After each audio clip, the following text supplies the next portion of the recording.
ಮಾಡಬಹುದು. ಅಚ್ಯುತಾನಂತ ಗೋವಿಂದ ನಾಮೋಚ್ಚಾರಣ ಭೇಷಜಾತ್ ನಶ್ಯಂತಿ ಸಕಲಾಹ ರೋಗಾಹ ಸತ್ಯಂ ಸತ್ಯಂ ವದಾಮ್ಯಹಂ. ಅಚ್ಯುತ, ಅನಂತ, ಗೋವಿಂದ ಈ ನಾಮಗಳ ಉಚ್ಚಾರಣೆಯನ್ನು ಮಾಡ್ತಾ ರೋಗವಾದಾಗ ಹರಿಸ್ಮರಣೆಯನ್ನು ವಿಶೇಷವಾಗಿ ಮಾಡಬೇಕು. ರೋಗವಾದಾಗ ಮಾಡಬಾರದು ಅಂತ ಮಹಾಭಾರತದಲ್ಲಿ ಹೇಳಿದ್ದಾರೆ. ಅದಕ್ಕೆ ನಾನು ಮಾಡೋದಿಲ್ಲ ಅಂತ ಅನ್ನಬೇಡಿ, ಆಗ ಮಾತ್ರ ಮಾಡಬೇಡಿ ಎನ್ನುವುದರಲ್ಲಿ ತಾತ್ಪರ್ಯ. ಆಗ ಮಾಡಲೇಬೇಕು. ಎಷ್ಟು ಸೊಗಸಾಗಿ ಹೇಳಿದ್ದಾರೆ ಅಂದರೆ ಅಚ್ಯುತ, ಅನಂತ, ಗೋವಿಂದ ಅಂತ. ರೋಗವನ್ನು ಪರಿಹಾರ ಮಾಡಿಕೊಳ್ಳುವುದಕ್ಕೆ ಸಾಧಕರಿಗೆ ಶ್ರೀಮದ್ ಆಚಾರ್ಯರು ಕೊಟ್ಟಂತಹ ಸುಂದರವಾದ 3 ದಿವ್ಯೌಷಧಿಗಳು ಅಚ್ಯುತ, ಅನಂತ, ಗೋವಿಂದ ಅಂತ. ಇಲ್ಲಿ ವ್ಯಕ್ತಿ ರೋಗಕ್ಕೆ ಗುರಿಯಾಗ್ತಾನೆ ಅಂದರೆ ಅವನ ದೇಹದೊಳಗೆ ಏನೋ ಒಂದು ಅವ್ಯವಸ್ಥೆಯಾಗಿದೆ, ಎಬ್ನಾರ್ಮಲ್ ಸ್ಟೇಜ್ ಇದೆ ಅನ್ನೋದಕ್ಕಾಗಿ ಅವನಿಗೆ ರೋಗವಾಗಿರುತ್ತೆ. ಅಂದರೆ ಚ್ಯುತ, ಯಾವ ಅಂಗಗಳು ದೇಹದೊಳಗಿನ ಏನೇನು ವಸ್ತುಗಳು ಎಲ್ಲೆಲ್ಲಿ ಯಾವ ಸ್ಥಾನದಲ್ಲಿರಬೇಕು ಅಲ್ಲಿ ಇಲ್ಲ, ಅವು ಚ್ಯುತವಾದರೆ ಇವನಿಗೆ ರೋಗ. ಅದಕ್ಕೆ ದೇವರನ್ನು ಇವನು ಉಪಾಸನೆ ಮಾಡುವಾಗ ಅಚ್ಯುತ, ಎಂದಿಗೂ ತಾನು ತನ್ನ ಸ್ಥಾನದಿಂದ ಚ್ಯುತನಾಗುವುದಿಲ್ಲ. ಮಾತ್ರವಲ್ಲ, ದೇವರ ಯಾವ ಅಂಗಗಳೂ ಕೂಡ ಚ್ಯುತವಾಗುವುದಿಲ್ಲ. ಅವನ ಕೈ, ಕಣ್ಣು, ಕಾಲು, ಅವನ ದೇಹದೊಳಗಿನ ನರ ನಾಡಿಗಳು ಎಲ್ಲವೂ ಸಚ್ಚಿದಾನಂದಾತ್ಮಕ, ಎಲ್ಲವೂ ಅಚ್ಯುತ, ಇದ್ದ ಸ್ಥಾನದಿಂದ ಆಚೆ ಈಚೆ ಸರಿಯುವುದಿಲ್ಲ. ಹೀಗೆ ಅವನ ಉಪಾಸನೆ ಮಾಡಿದರೆ ಇವನ ದೇಹದಲ್ಲಿ ಯಾವುದೇ ರೀತಿಯ ಚ್ಯುತಿ ಬರದಂತೆ ಆರೋಗ್ಯವಂತನಾಗಿ ಇವನು ಬಾಳುವುದಕ್ಕೆ ಸಾಧ್ಯ ಇದೆ. ಅಚ್ಯುತ ಅಂತ ಉಪಾಸನೆ ಮಾಡಬೇಕು. ಈ ರೀತಿ ಇವನ ದೇಹದಲ್ಲಿ ಏರುಪೇರಾಗುವುದಕ್ಕೆ ಕಾರಣ ಇವನ ಆಹಾರ ವಿಹಾರಗಳಲ್ಲಿ ಆದಂತಹ ಚ್ಯುತಿ, ಅದು ಕಾರಣ. ಯಾವಾಗ ಯಾವ ಆಹಾರ ಸ್ವೀಕಾರ ಮಾಡಬೇಕು, ಯಾವುದನ್ನು ಮಾಡಬಾರದು, ಆ ನಿಯಮದಿಂದ ಚ್ಯುತನಾದರೆ ಅನಾರೋಗ್ಯಕ್ಕೆ ಬಲಿಯಾಗ್ತಾನೆ. ಅಚ್ಯುತ, ಎಂದಿಗೂ ನಿಯಮದಿಂದ ಚ್ಯುತನಾಗದಂತೆ ನನ್ನನ್ನು ರಕ್ಷಿಸುವಂಥ ಅಚ್ಯುತನಾದ ಭಗವಂತನನ್ನು ಉಪಾಸನೆ ಮಾಡಬೇಕು. ಅಚ್ಯುತ ಜೊತೆಗೆ ಅನಂತ, ಭಗವಂತನಿಗೆ ರೋಗದ ಕೊನೆ ಹಂತ ಅದು ಅಂತ. ಇದೇ ರೋಗದ ಕೊನೆ ಹಂತ. ಹಾಗಾದರೆ ದೇವರಿಗೆ ಅಂತ ಇಲ್ಲ ಅಂತ ಉಪಾಸನೆ ಮಾಡಿದರೆ ಎಂತಹ ರೋಗ ಬಂದರೂ ಅದರಿಂದ ಅಂತ ಆಗದಂತೆ ಮತ್ತೆ ಜೀವನವನ್ನು ಪಡೆದು ತನ್ನ ಜೀವನವನ್ನು ಹಸನಾಗಿ ಮಾಡಿಕೊಳ್ಳುವುದಕ್ಕೆ ಸಾಧ್ಯ ಇದೆ. ಆದ್ದರಿಂದ ಆ ಭಗವಂತನಿಗೆ ಅಂತ ಇಲ್ಲ, ಕೊನೆ ಇಲ್ಲ, ಅವನು ಅನಂತ ಅಂತ ಉಪಾಸನೆ ಮಾಡಿದರೆ ರೋಗಗಳಿಂದ ಅಂತ ಆಗುವುದನ್ನು ತಪ್ಪಿಸಿಕೊಳ್ಳುವ ಸಾಧ್ಯತೆ ಇದೆ. ಅದಕ್ಕಾಗಿ ಭಗವಂತನನ್ನು ಅನಂತ ಅಂತ ಉಪಾಸನೆ ಮಾಡಬೇಕು. ಇನ್ನೊಂದು ಅಂತ ಅಂದರೆ ನಿರ್ಣಯ. ಅಂತ ಅನ್ನುವ ಶಬ್ದಕ್ಕೆ ಸಂಸ್ಕೃತದಲ್ಲಿ ನಿರ್ಣಯ ಅಂತ ಅರ್ಥ. ಉಭಯೋರಪಿ ದೃಷ್ಟೋಂತಹ ಅನ್ನುವುದಕ್ಕೆ ಆಚಾರ್ಯರು ಅರ್ಥ ಬರೀತಾರೆ, ಅಂತೋ ನಿರ್ಣಯ ಅಂತ. ಅನಂತ ಅನ್ನುವ ಶಬ್ದಕ್ಕೆ ಭಗವಂತನ ಅನುಗ್ರಹವಿಲ್ಲದೆ ಯಾರಿಗೂ ಜೀವನದಲ್ಲಿ ಅಂಥ ನಿರ್ಣಯ ಜ್ಞಾನ ಹುಟ್ಟೋದಿಲ್ಲ. ಆದ್ದರಿಂದ ಅವನಿಗೆ ಅನಂತ ಅಂತ. ಹೀಗೆ ಅರ್ಥವನ್ನು ಅನಂತ ಶಬ್ದಕ್ಕೆ ಮಾಡಬೇಕು ಅನ್ನುವುದರ ಸೂಚನೆ ಅವಾಕ್ಯ ಎಂಬ ಶಬ್ದಕ್ಕೆ ಪ್ರಮೇಯ ದೀಪಿಕಾದಲ್ಲಿ ಟೀಕಾಕೃತ್ಪಾದರು ಗೀತಾಭಾಷ್ಯಕ್ಕೆ ವ್ಯಾಖ್ಯಾನ ಮಾಡುವಾಗ ಸೂಚನೆ ಮಾಡುತ್ತಾರೆ. ಭಗವಂತನನ್ನು ಛಾಂದೋಗ್ಯದಲ್ಲಿ ಅವಾಕ್ಯ ಅಂತ ಕರೆದಿದ್ದಾರೆ, ಅವಾಕ್ಯ ನಾದರಹ ಅಂತ. ಯಾಕೆ ದೇವರು ಅವಾಕ್ಯ ಅಂದರೆ ದೇವರಿಗೆ ವಾಕ್ಯ ಇಲ್ಲ ಅಂತ ಅರ್ಥ ಬರೋದಿಲ್ಲ ಟೀಕಾರಾಯರು. ನ ವಿದ್ಯತೆ ವಾಕ್ಯಂ ಯದನುಗ್ರಹ ಮಂತರ ಅನ್ಯೇಷಾಂ ಸಹ ಅವಾಕ್ಯ ಅಂತ. ಯಾವ ಭಗವಂತನ ಕೃಪೆ ಇಲ್ಲದೆ ಇನ್ನೊಬ್ಬರಿಗೆ ಮಾತು ಬರುವುದಿಲ್ಲ ಅವನು ಅವಾಕ್ಯ ಅಂತ. ದೇವರ ಅನುಗ್ರಹದಿಂದಲೇ ಮಾತು ಬರಬೇಕು. ಯೋಂತಃ ಪ್ರವಿಶ್ಯ ಮಮ ವಾಚಮಿಮಾಂ ಪ್ರಸುಪ್ತಾಂ ಸಂಜೀವಯತಿ. ಆ ಅರ್ಥದಲ್ಲಿ ದೇವರ ಅನುಗ್ರಹವಿಲ್ಲದೆ ಅಂಥ ನಿರ್ಣಯ ನಮಗೆ ಬರುವುದಿಲ್ಲ. ಆದ್ದರಿಂದ ಅವನು ಅನಂತ. ದೇವರಿಗೆ ನಾವು ಮೊರೆ ಹೋಗೋದು, ನನಗೆ ಸರಿಯಾದ ಅಂತವನ್ನು ಕೊಡು ಅಂದರೆ ನಾನು ಅಂತದಿಂದ ತಪ್ಪಿಸಿಕೊಳ್ಳುವುದಕ್ಕಾಗತ್ತೆ. ಅಂತ ಅಂದರೆ ನಿರ್ಣಯ, ಅಂತ ಅಂದರೆ ಸಾವು. ಸರಿಯಾದ ಅಂತ ಇದ್ದರೆ, ನಿರ್ಣಯ ಇದ್ದರೆ ಅಂತವನ್ನು ತಪ್ಪಿಸಿಕೊಳ್ಳಬಹುದು, ಸಾವನ್ನು ತಪ್ಪಿಸಿಕೊಳ್ಳಬಹುದು. ಏನಂತ ಅಂದರೆ ಏನು ತಿನ್ನಬೇಕು, ಏನು ತಿನ್ನಬಾರದು, ಯಾವುದು ಪಥ್ಯ, ಯಾವುದು ಅಪಥ್ಯ, ಇದು ಗೊತ್ತಿಲ್ಲದ ಏನೇನೋ ತಿಂದು ಸಾವಿಗೆ ತುತ್ತಾಗ್ತಾನೆ.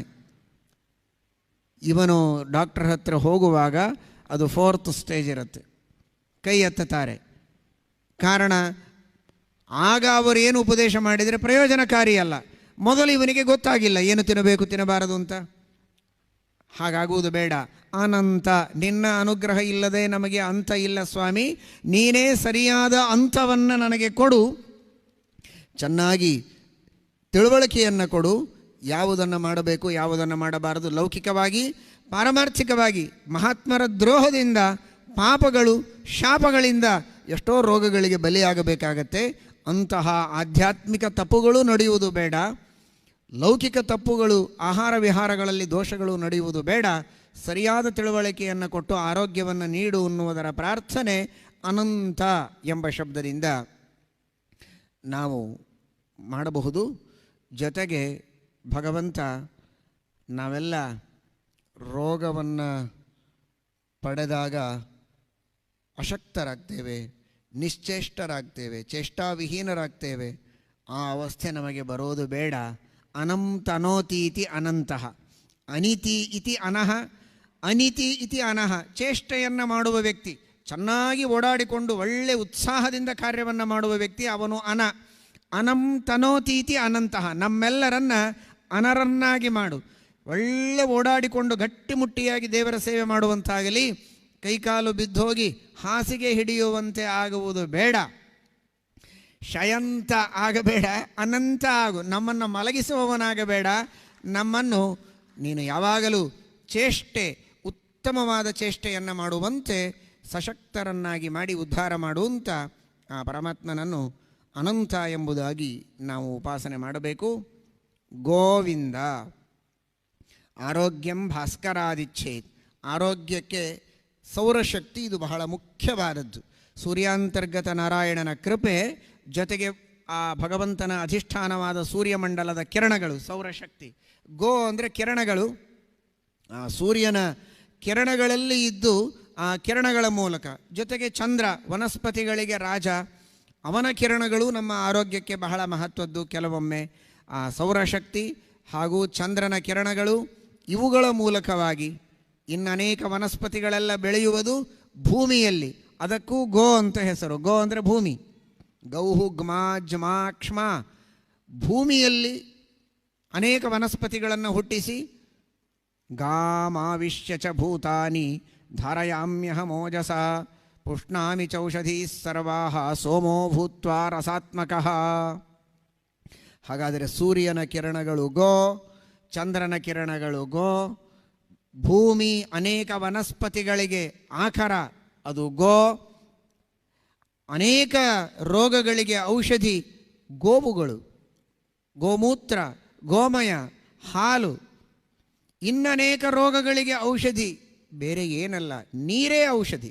ಅಪ್ಸುಮೇ ಸೋಮೋ ಅಬ್ರವೀದಂತರ ವಿಶ್ವಾನಿ ಭೇಷಜ. ಎಲ್ಲ ಔಷಧಿಗಳು ನೀರಿನಲ್ಲಿದೆ. ಗೋ ಅಂದರೆ ನೀರು.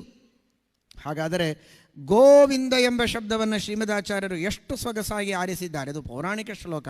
ಶ್ರೀಮದಾಚಾರ್ಯರು ಕೃಷ್ಣಾಮೃತ ಮಹಾರಣವದಲ್ಲಿ ಸಂಗ್ರಹಿಸಿ ನಮಗೆ ಅನುಗ್ರಹ ಮಾಡಿದ್ದಾರೆ. ಎಂದರೆ ನೀರಿನಲ್ಲಿ, ಹಾಲಿನಲ್ಲಿ, ತುಪ್ಪದಲ್ಲಿ, ಗೋಮಯ ಗೋಮೂತ್ರಗಳಲ್ಲಿ, ಭೂಮಿಯಲ್ಲಿ, ಸೂರ್ಯಚಂದ್ರರ ಕಿರಣಗಳಲ್ಲಿ, ಇವುಗಳೆಲ್ಲವುಗಳಲ್ಲಿ ಇದ್ದು ಎಲ್ಲಕ್ಕೂ ಮೇಲಾಗಿ ಇಷ್ಟೊತ್ತು ಕೇಳಿದಂತೆ ಕರ್ಮವಿಪಾಕದ ಪ್ರಾಯಶ್ಚಿತ್ತಗಳಲ್ಲಿ ಹೇಳಿದಂತೆ ನಮ್ಮ ಎಲ್ಲ ಪಾಪಗಳ ಪರಿಹಾರಕ್ಕೆ ಅನೇಕ ತರಹದ ಪ್ರಾಯಶ್ಚಿತ್ತಗಳನ್ನು ಹೇಳುವಾಗ ವೇದಮಂತ್ರಗಳ ಮೂಲಕವಾಗಿ ಶಾಸ್ತ್ರದಲ್ಲಿ ಹೇಳಿದ ಅನೇಕ ಜಪಗಳನ್ನು ಮಾಡಿ ಪರಿಹಾರ ಮಾಡಿಕೊಳ್ಳುವುದಕ್ಕೆ ಹೇಳ್ತಾರೆ. ಗೋ ಅಂದರೆ ವಾಕ್.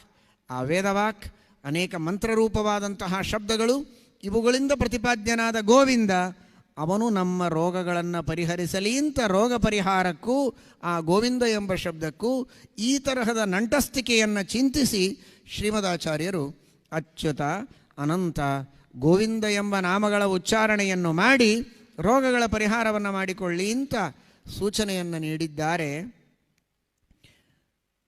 ಅದನ್ನು ಮಾಡಬೇಡಿ ಅಂತ ತಾತ್ಪರ್ಯವಲ್ಲ, ಮಾಡಲೇಬೇಕು. ಅದು ಉಳಿದ ಹೊತ್ತಿಗೆ ದೇವರ ಸುದ್ದಿಯೇ ಇಲ್ಲದಂತೆ ಕೇವಲ ರೋಗವಾದಾಗ ಮಾತ್ರ ದೇವರನ್ನು ಈ ರೀತಿ ನೆನೆಸ್ತೇನೆ ಅಂದರೆ ಅದು ತಪ್ಪು. ಯಾವಾಗಲೂ ದೇವರ ಸ್ಮರಣೆಯನ್ನು ಮಾಡಬೇಕು. ಅದಕ್ಕಾಗಿ ಶ್ರೀಮದಾಚಾರ್ಯರು ದ್ರೌಪದಿಯ ಬಗ್ಗೆ ಹೇಳುವಾಗ ವಸ್ತ್ರಾಪಹರಣದ ಪ್ರಸಂಗದಲ್ಲಿ ದ್ರೌಪದಿ ಭಗವಂತನ ಸ್ಮರಣೆ ಮಾಡಿದ್ಲು ಅಂತ ಶ್ರೀಮದಾಚಾರ್ಯರು ಹೇಳ್ತಾರೆ. ಎಲ್ಲರ ಮನಸ್ಸಿನಲ್ಲಿ ಈ ಪ್ರಶ್ನೆ ಬರ್ಬೋದಲ್ಲ, ನಮ್ಮಂಥವರಾದರೆ ಅಡ್ಡಿ ಇಲ್ಲ, ದ್ರೌಪದಿ ಹೀಗೆ ಮಾಡಬೇಕಾ? ಯಾವಾಗಲೂ ದೇವರ ಸ್ಮರಣೆ ಮಾಡಬೇಕಲ್ವಾ? ವಸ್ತ್ರಾಪಹರಣೆ ಮಾಡುವಾಗ ದೇವರ ಸ್ಮರಣೆ ಮಾಡಿದಳೆ ಅಂದರೆ ಶ್ರೀಮದಾಚಾರ್ಯರು ನಿರ್ಣಯ ನೀಡುತ್ತಾರೆ. ವಿಶೇಷತಃ ಅಂತೂ ಒಂದು ಶಬ್ದ ಹಾಕ್ತಾರೆ. ವಿಶೇಷತಃ ಸಸ್ಮಾರ ಕೃಷ್ಣಂ ಸಸ್ಮಾರ ಸುವಿಶೇಷತೋಪಿ ಅಂತ ನಿತ್ಯದಲ್ಲಿ ಸ್ಮರಣೆ ಮಾಡ್ತಾಳೆ. ಅವರ ಸ್ವಾಮಿಯಾದ ವಾಯುದೇವರು ನಹಿ ಹರಿಂ ಸತತಂ ನನಮತ್ಯಸೌ ನಚ ನ ಪಶ್ಯತಿ ನಾಪಿ ನವಂದತೆ ಅಂತಾದರೆ, ಮಡದಿಯಾದ ಭಾರತೀಯೂ ಹಾಗೆ ನಹಿ ಹರಿಂ ಸತತಂ ನನಮತ್ಯಸೌ ನಚ ನ ಪಶ್ಯತಿ ನಾಪಿ ನವಂದತೆ. ಯಾವಾಗಲೂ ಭಾರತೀ ದೇವಿ ಹರಿಸ್ಮರಣೆ ಮಾಡುವವಳೆ. ವಿಶೇಷ ಸ್ಮರಣೆಯನ್ನು ಮಾಡಿದಳು ಅಂತ ಮಾತ್ರ ತಿಳಿಯಬೇಕೇ ಹೊರತು ಉಳಿದ ಹೊತ್ತು ಸ್ಮರಣೆ ಇರಲಿಲ್ಲ ಅಂತ ಭಾವಿಸಬಾರದು ಅಂತ ಶ್ರೀಮದಾಚಾರ್ಯರು ನಿರ್ಣಯವನ್ನು ನೀಡಿದ್ದಾರೆ. ಅದೇ ರೀತಿ ನಾವು ಕೂಡ ಅಂತಹ ದೊಡ್ಡ ಯೋಗ್ಯತೆಯಲ್ಲ, ಕಾಲಕ್ಕಾದರೂ ಭಗವಂತನ ಸ್ಮರಣೆಯನ್ನು ಮಾಡಬೇಕು, ದಾನ ಧರ್ಮಗಳನ್ನು ಮಾಡಬೇಕು. ಕಷ್ಟಗಳಾದಾಗ ವಿಶೇಷವಾಗಿ ಮಾಡಿ, ತಪ್ಪಿಲ್ಲ. ಆದರೆ ನಿರಂತರ ಇರಬೇಕು ಅನ್ನುವ ಸೂಚನೆಯನ್ನು ರುದ್ರದೇವರು ಈ ಮೂಲಕವಾಗಿ ನೀಡುತ್ತಾರೆ.